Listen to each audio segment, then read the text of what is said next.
అభివృద్ధి చేసి చూపించాలే కానీ శిలాఫలకాలు ధ్వంసం చేసి అలజడి సృష్టించే వారిని కఠినంగా శిక్షించాలంటూ వైసీపీ నాయకులు డిమాండ్ చేశారు.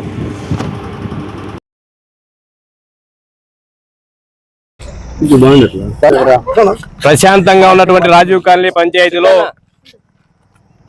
ఎన్నడూ లేనటువంటి విషపూరితమైన అప్రజాస్వామిక వాతావరణం నెలకొన్నటువంటి పరిస్థితి ఈరోజు రాజీవ్ కాలనీలో గత ప్రభుత్వంలో అనంత వెంకటరామరెడ్డి గారి ఎమ్మెల్యే గారి నాయకత్వంలో రాజీవ్ కాలనీ జగనన్న వారిది 3,36,00,000 రూపాయలతో ఏర్పాటు చేసినటువంటి బ్రిడ్జికి సంబంధించిన శిలాఫలకాన్ని ఈ యొక్క రాత్రి దుండగులు ధ్వంసం చేయడాన్ని వైఎస్ఆర్ పార్టీ రాజీవ్ కాలనీ తరపున అదేవిధంగా వైఎస్ఆర్ పార్టీ ఎస్సీసీల తరపున కూడా ఖండిస్తా ఉన్నాం.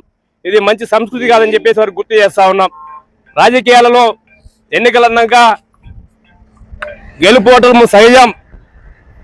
ఓడిపోయినంత మాత్రాన సన్యాసం తీసుకోలేదు ఇక్కడ. అదేవిధంగా గెలిచినంత మాత్రాన ఇళ్ళడుకుతానే పండగ కాదు. ఈ యొక్క వాతావరణం ప్రజాస్వామ్యమైన వాతావరణంలో ధ్వంసం చేయనటువంటి వాటిని ఎవరు కూడా ఖండించరు, ప్రజలు కూడా స్వాగతించరు. అదేవిధంగా గత ప్రభుత్వంలో రాజీవ్ కాలనీలో 40 కోట్ల రూపాయలతో ఎక్కడ కూడా సందు లేకుండా సీసీ రోడ్లు కానీ మిగతా రోడ్లు కానీ 40 కోట్ల రూపాయలతో ఏకంగా ఏర్పాటు చేసినటువంటి ఘనత అనంత వెంకటరామరెడ్డి గారిది.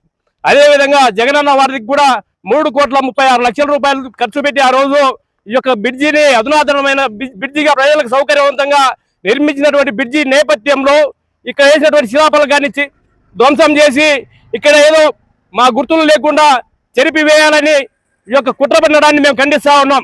ప్రజల హృదయాలలో మేము చేసిన అభివృద్ధి 40 కోట్ల రూపాయలతో రోడ్లు, అదేవిధంగా 2 సచివాలయాలు, అదేవిధంగా 2 ప్రాథమిక ఆరోగ్య కేంద్రాలు, అదేవిధంగా జగనన్న వారధి 3,36,00,000 రూపాయలతో కట్టినటువంటి విషయాన్ని ప్రజలు ఎవరు కూడా మర్చిపోలేదు.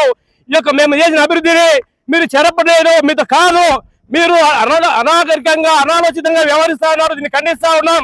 ప్రజలలో మీకు చేతనైతే అభివృద్ధి పనులు చేసి శిలాఫలకాలు వేసుకొని కానీ వేసిన శిలాఫలకాన్ని ధ్వంసం చేయడం ఇక్కడ ఎవరు కూడా దద్దమ్మలు సన్యాసులు లేరు.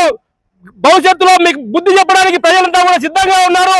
అదేవిధంగా రాజీవ్ కాలనీ వైఎస్ఆర్ పార్టీ తరఫున ఏ రకమైన పోరాటానికైనా మేము సిద్ధంగా ఉన్నామని చెప్పేసి ఈ యొక్క శిలాఫలకం పైన వెనకాల ఉన్నటువంటి దుండగుల పైన చర్యలు తీసుకోవాలి.